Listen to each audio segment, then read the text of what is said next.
An amoeba of mass 1 multiplied by 10 power negative 12 kilograms propels itself through water by blowing a jet of water through a tiny orifice. The amoeba ejects water with a speed of 1 into 10 power negative 4 meter per second and at a rate of 10 power negative 13 kilogram per second. Assume that the water is being continuously replenished so that the mass of amoeba remains the same. So this statement is simplifying the situation, because if amoeba is ejecting water out of its body, then of course its mass will decrease because water inside the amoeba is decreasing. So this statement is just simplifying the situation, like we will assume that the mass of the amoeba is remains the same, because when it ejects the water, same amount of water comes into the body at the same time, replenished. So it means mass of the amoeba remains the same.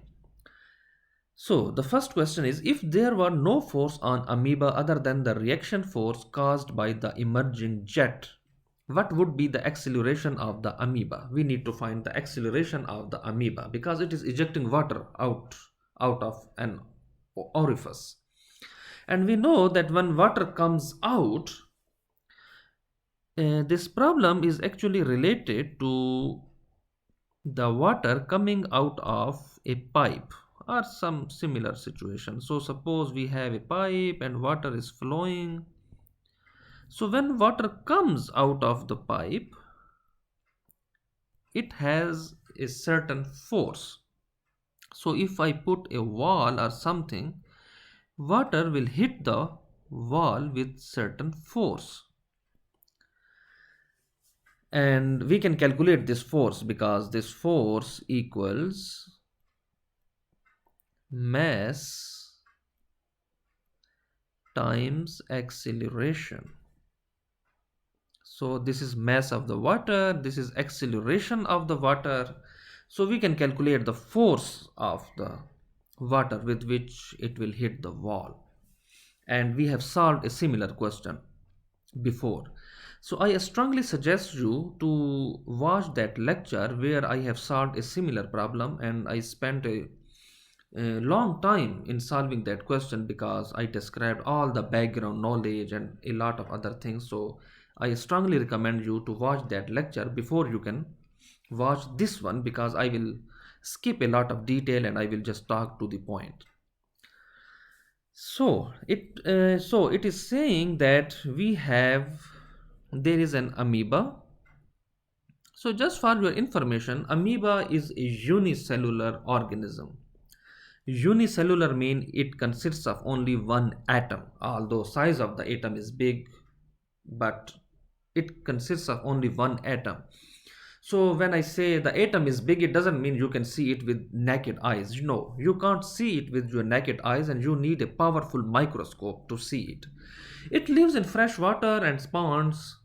So and then in the question it says that because the shape of the amoeba is like this, so it when it wants to move in the water, there is a tiny orifice. So let's assume that there is a tiny orifice and it ejects water through this orifice.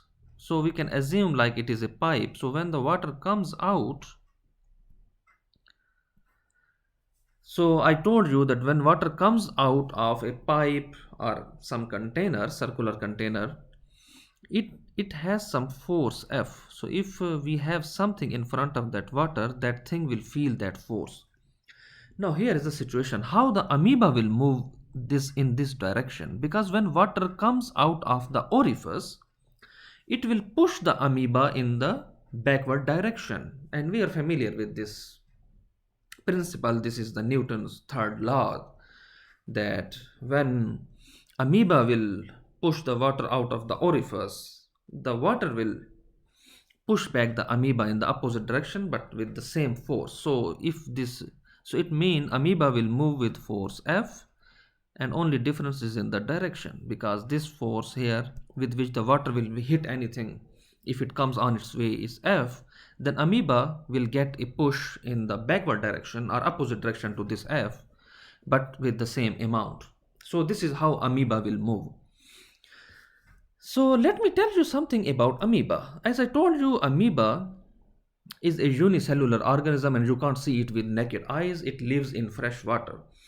As far I don't, although I don't know much about amoeba and that is not my field of expertise, but just as a general knowledge, I know that amoeba has pseudopod, and I know that amoeba moves with pseudopods. So amoeba moves with pseudopods, and amoeba moves pseudopods to move anywhere. So I am not sure if this statement is correct, that amoeba moves by ejecting water out of some orifice. So I am not sure if this statement is correct, but this is a problem of physics, so we don't need to care about that if it is correct or not, that amoeba really moves through by ejecting water out of some orifice. But whatever is the case, we can just solve this question. So we need to find this force. So we need to find the acceleration, because when water comes out of the orifice, it will push the amoeba with certain force. And we need and the Newton's second law says that whenever you apply a force on a body, this force will produce acceleration in that body in the same direction. So it will accelerate. It means it will change its position, or there should be a change in the velocity. So we need to calculate this acceleration. So that is easy. If we know the force F, we can, and we already know the mass of the amoeba. Mass of amoeba is 10 power negative 12 kilograms. That's easy. We already have m. And then acceleration is easy to find, because once we know the force F and we already know the mass, we can find A from that formula. So let's go to the solution. And before that, let me tell you a cool fact.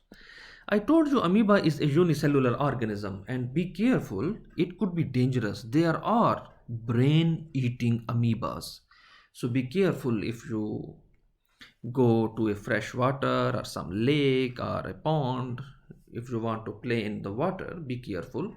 Although it's very rare, but there are brain-eating amoebas. If they get into your nose, they can enter your brain and then they can start eating. So just be careful. So let's solve the question.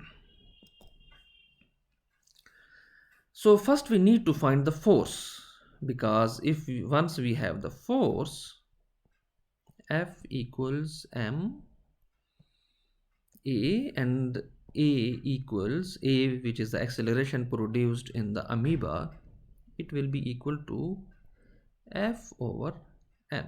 So I already know the mass m of the amoeba, but I want to find the force F of the water when it will come out of the orifice.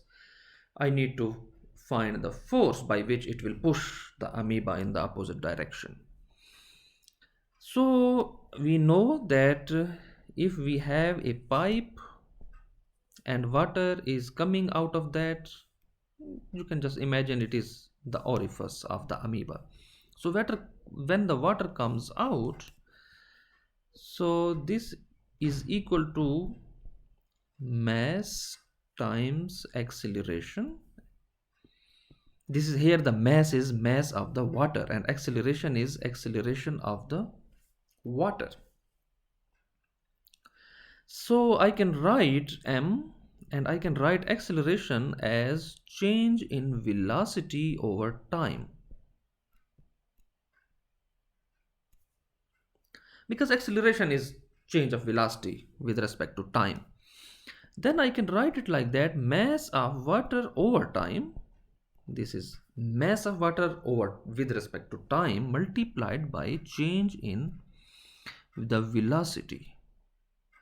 So here this is the change in the velocity.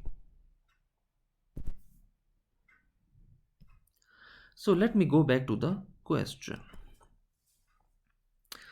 So I have mass of the amoeba, that is not needed now. And amoeba ejects water with the speed of 10 power negative 4 meter per second. So it means I have the velocity, because I can find the change in velocity. I know the final velocity of the water will be 0. So I can find the change in velocity if I know the initial velocity of water.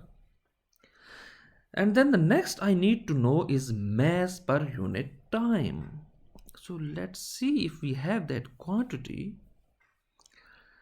So amoeba ejects water with the speed of this. So I want to clarify one more thing, that it says speed and I say velocity. So sometimes we use speed and velocity interchangeably, although they are two different quantities. Velocity is a vector quantity and it needs a direction. Speed doesn't need a direction, it will only tell you the magnitude of velocity.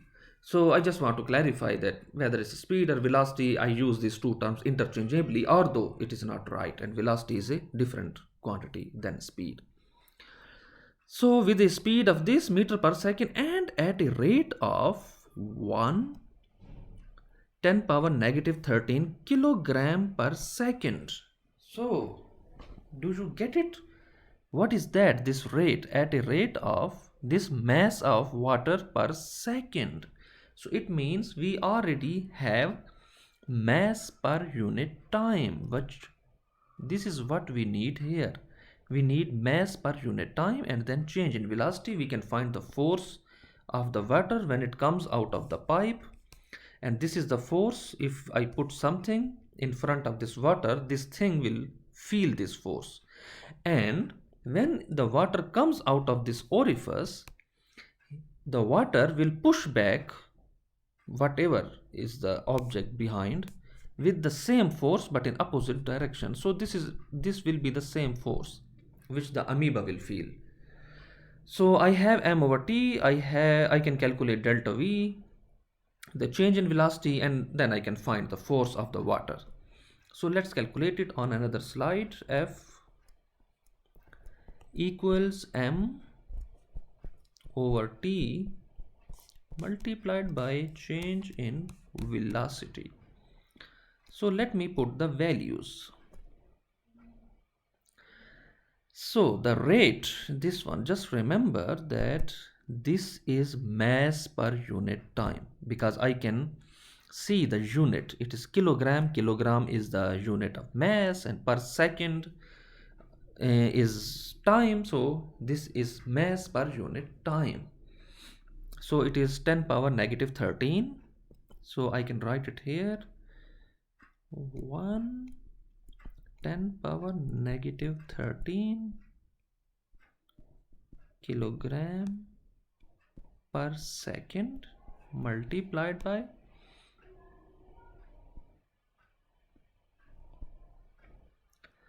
change in velocity. So I know that initial velocity of the water, this is the velocity of the water with which amoeba will eject it, is 1 10 power negative 4 meter per second. So let me put this value here. 1 into 10 power negative 4 meter per second. So my calculator tells me that this force is 1 10 power negative 17 Newton. So this is the force by which the amoeba will feel it, because when the water will come out of the orifice, it will push the amoeba back with this force, and if the water hits something in front of it, the water will exert this force. So if you see the question, in fact we have solved the second part of the question. If you see the B part, here is the B part. If amoeba moves with constant velocity through water, what is the force of the surrounding water exclusively of jet on the amoeba? So we have just calculated this force already because we needed this force to calculate the acceleration produced in the amoeba. So just luckily we have solved the second part first, and now we can solve the first part, which is very easy because we know the here. Just remember that I am using the Newton's second law here, but this law is only applicable to amoeba. So here you will put the mass of the amoeba, this one.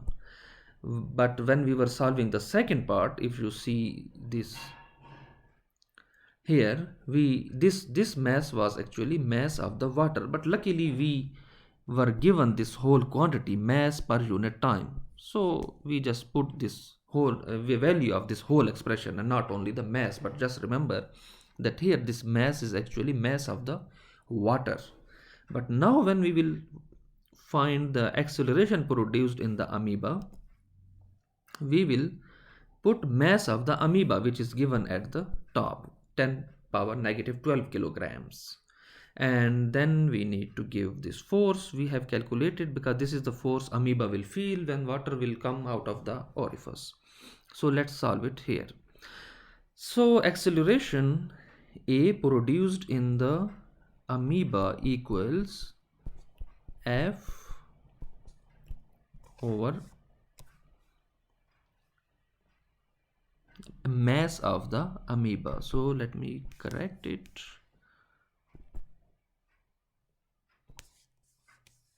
So this is mass of the amoeba, this is the force experienced by the amoeba, and we have calculated this force from that expression.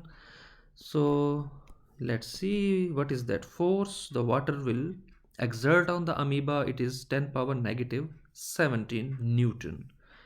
So let me put it here,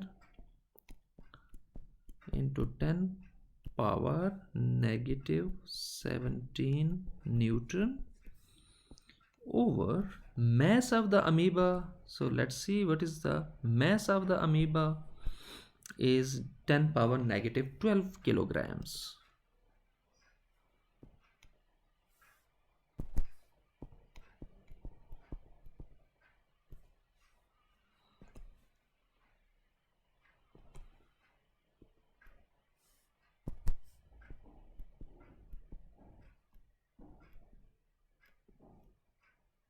Okay, so the final answer is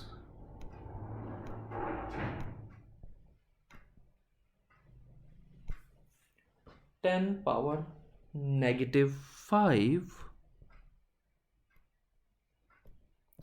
meter per second squared, because this is acceleration. So this is the acceleration which will be produced in the amoeba, because he is ejecting water out of the orifice.